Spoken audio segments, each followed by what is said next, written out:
And the Prime Minister has made no secret of his admiration for Hillsong founder Brian Houston. But with the New South Wales police investigation hanging over the church leader, some are now questioning if the friendship between the two men is such a good look. Just as these two new friends were preparing for the White House state banquet, he's a man of titanium. The Wall Street Journal broke a surprising story.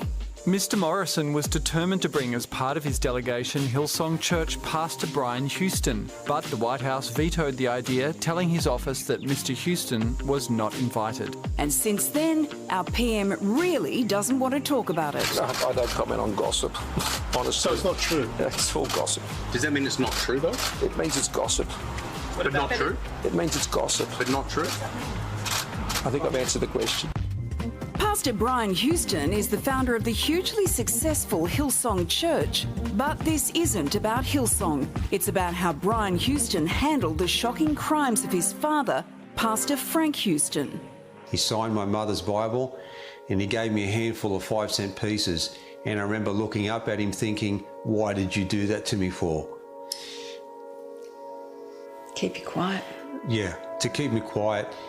And that was his way of, I suppose, like he's done in the future, paid me off, but I'm not going away. In 2014, at the Royal Commission into Institutional Child Sexual Abuse, Brett Sengstock was known as AHA, the anonymous victim of Pastor Frank Houston. Brett decided to go public to seek justice for crimes committed against him from the age of 7. We were big in the church, we had strong ties in the church, and Frank Houston came over to minister at a Christian camp, and then he came back to my family's house. And then one night, Frank Houston came in and climbed on top of me and started choking me and turned me over, and I passed out, and there he raped me, and this went on repeatedly for days during that week. And me and Brian Houston would play on the beach together, and then Frank would rape me again, and late in the night he'd be back on top of me. The abuse lasted for 5 years at Brett's home in Coogee, New South Wales, and wherever he encountered Frank Houston. Frank used to tell me all the time, I'm his golden boy, but don't tell anyone about our secret. No one's going to believe you anyway. For years, Brett suffered in silence. But at 16, his mother sent him to counselling. But she said, I've organised it with Frank Houston that you'll get counselling with him. And I went to see Frank Houston at CLC Christian Life Centre in Sydney, and I went to his office behind a desk and he was masturbating, and then he got up and exposed himself and came walking towards me. I was 16 at that stage, and I ran out of the office and I got in the car. My mother said, what's going on?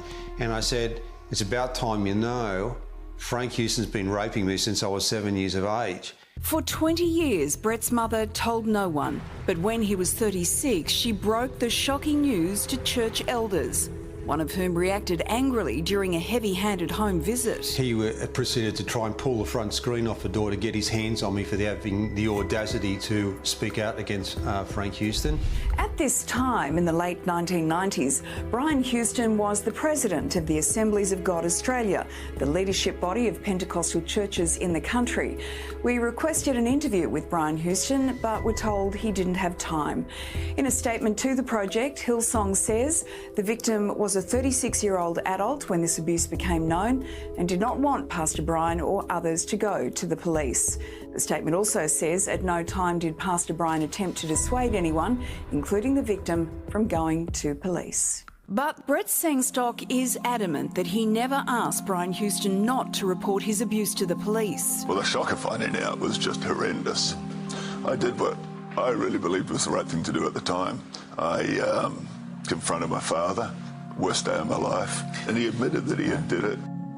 Frank Houston then began calling you. Yes. What did you make of that, having your abuser on the phone? I can't think of a strong enough word to say that I was shocked. To have him call me up and tell me that he wanted to meet with me, he wanted to give me money. I'll give you $10,000, and if the money is slow in coming, you'll contact me or Brian. What did Brian Houston do? Brian Houston facilitated the money, but he said something to me that rocked me to this day. He said that, you know, this is all your fault. You tempted my father.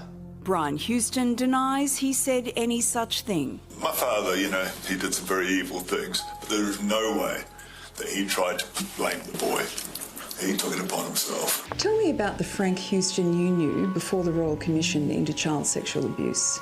Yeah, the Frank Houston I knew was Pentecostal royalty. He was put up as a great man of God, somebody that I should aspire to be like, somebody who was worthy to be my hero. Pastor Bob Cotton's church in Maitland, New South Wales is part of the Australian Christian Churches, formerly known as the Assemblies of God. Well, they were absolutely deceptive. They had covered up the truth and they'd really made it look like he'd done nothing when the guy had been a serial child rapist over many years. Brian Houston says that when he heard Brett Sengstock's story, he took immediate action against his father. I knew he would never preach again from that moment.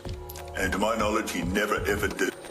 Well, that is not the case. Joanne McCarthy is the Gold Walkley Award-winning journalist whose investigations largely led to the establishment of the Royal Commission. She's now revealed that despite Brian's assurances to the contrary, Frank Houston was still preaching just weeks before his death in 2004.